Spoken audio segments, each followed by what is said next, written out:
Continue in gynecology the antenatal patients investigations and choice। तो इस पे हम ये डिस्कस कर रहे थे कि गवर्नमेंट ऑफ इंडिया के अकॉर्डिंग कौन से फैक्टर्स हाई रिस्क प्रेगनेंसी में कंसिडर होते हैं। So next obstetric complications consider किए जाते हैं। 6 नंबर का कंडीशन है। 5 हमने डिस्कस कर ली थी पहले, LHCS प्रीवियस हिस्ट्री अगर है, बैड ऑब्स्टेटिक हिस्ट्री है या फिर present history of systemic illness है तो वो रिस्क फैक्टर होता है। देन 4th था age is less than 20 years और greater than 35 years. And 5th था हाई बीपी और PIH और गेस्टेशनल हाइपरटेंशन और pre eclampsia. Then 6th condition obstetric complication से रिलेटेड है, so that is malpresentation. And second obstetric complication twin pregnancy हो सकता है, that is 7th factor considered in high risk pregnancy. Then 8th है placenta previa और low lying placenta. Then investigations में अगर severe anaemia मिलता है तो ये 9th कंडीशन हो गई। RH नेगेटिव अगर है तो। देन सिफेलिस है या HIV पॉजिटिव है। देन 12th नंबर पे है गेस्टेशनल डायबिटीज़ और 13th है हाइपरथायरॉयडिज्म। सो ये सारे रिस्क फैक्टर्स कंसिडर किए जाते हैं हाई रिस्क प्रेगनेंसी के लिए। नाउ रिस्क के बेसिस पे अलग अलग कलर स्टिकर्स स्टक किए जाते हैं ANC कार्ड्स पे, मतलब एंटीनेटल कार्ड्स पे। तो ग्रीन इंडिकेट करता है अगर ग्रीन कलर का स्टिकर है तो फीमेल को कोई रिस्क फैक्टर्स डिटेक्ट नहीं हुए हैं।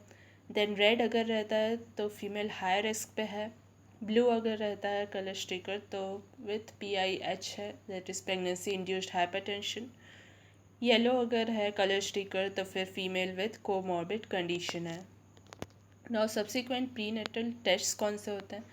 सो बिटवीन 15 to 20 वीक्स कौन कौन से टेस्ट होते हैं। अगर फर्स्ट टर्म स्क्रीनिंग नहीं हुई है इन्यूप्लियोडी के लिए देन सेकेंड ट्राइमेस्टर में हम उसकी स्क्रीनिंग करते हैं।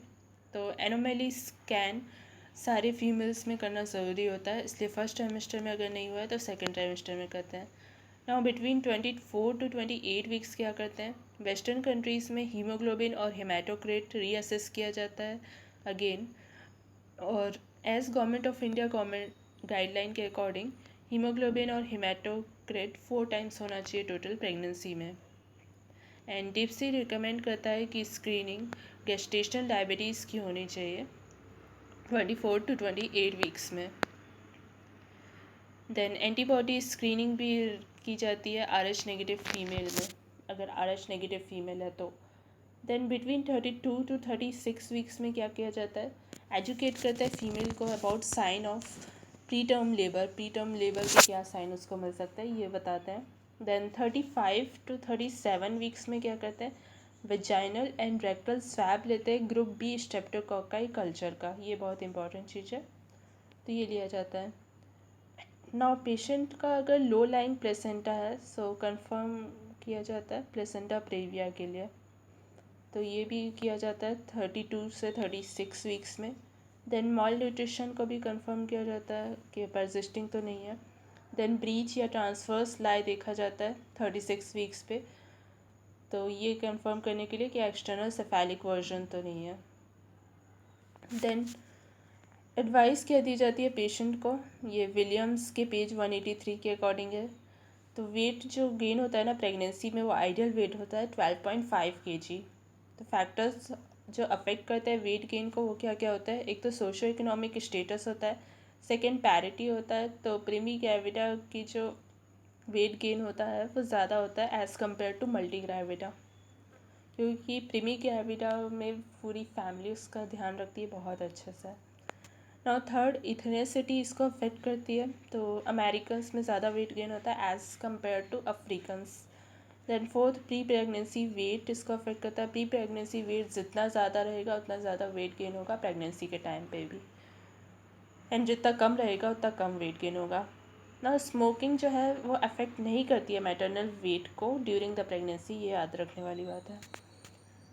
जब प्री प्रेग्नेंट BMI अलग अलग होता है तो उसके अकॉर्डिंग वेट गेन भी अलग अलग होता है। तो प्री प्रेग्नेंट BMI अगर थिन है फीमेल तो BMI लेस देन 18.5 होगा, तो रेकमेंडेड वेट गेन क्या होगा 12.5 से 18 kg। देन अगर ओबीस फीमेल है तो BMI ग्रेटर देन 30 होगा, तो उस कंडीशन में जो रिकमेंडेड वेट गेन होता है वो 5 to 8 kg होता है। एंड अगर नॉर्मल BMI है यानी 18.5 से लेकर 24.5 तक है तो 11 to 15 kg recommended wait gain होता है। अब उन फीमेल्स के लिए जिनका वेट गेन कम या ज़्यादा होता है उसके बारे में देखते हैं। तो लेस वेट कब गेन होता है, लेस वेट की वजह से क्या हो सकता है, ज़्यादा चांसेस हो सकते हैं SGA के, that is small for gestational age baby के। एंड अगर ज़्यादा वेट गेन होता है तो उसकी वजह से क्या हो सकता है, हाइपरटेंशन के चांसेस ज़्यादा हो सकते हैं, मैक्रोसोमिया के रिस्क बढ़ जाती है, और फेल्ड इंडक्शन के risk, and fourth caesarean section की भी रिस्क बढ़ जाती है, वो करने की ज़रूरत हो सकती है।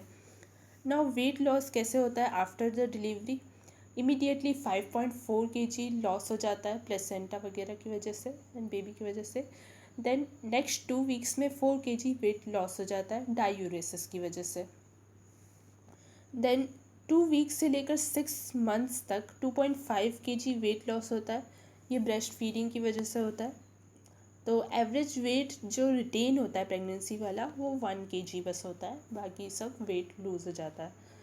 ना कैलोरिक रिक्वायरमेंट क्या होती है प्रेगनेंसी में, प्रेग्नेंट फीमेल को रिक्वायर होता है एडिशनली 80,000 किलो कैलोरी पूरी प्रेगनेंसी के टाइम।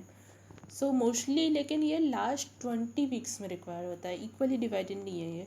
इस डिमांड को मीट करने के लिए ECOG रेकमेंड करते हैं एंड आप रिकमेंड करते हैं, that is American Association of Pediatrics, कि 100 to 300 kilo calorie per day ली जानी चाहिए additional calories during the pregnancy. लेकिन ये इक्वली रिक्वायर्ड नहीं होती है ना सारे ट्राइमेस्टर्स में, तो इसको इक्वली नहीं लेना है हर ट्राइमेस्टर में।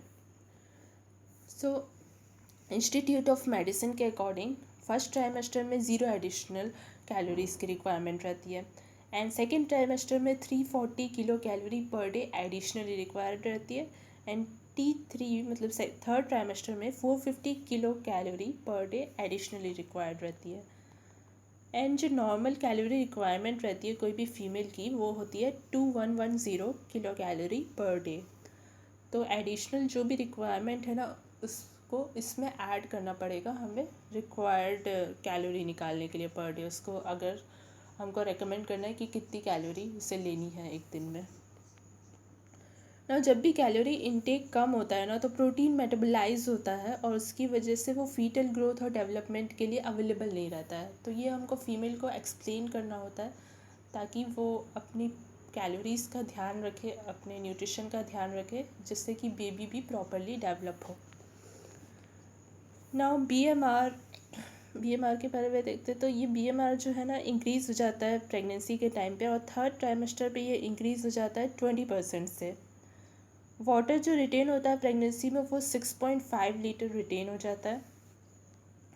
तो फीमेल में सोडियम और पोटेशियम का रिटेंशन ऑकर होता है, पर ईस्ट्रोजन क्योंकि इंक्रीज़ होता है ना तो सोडियम पोटेशियम का कंसंट्रेशन कम हो जाता है वाटर रिटेंशन के कारण।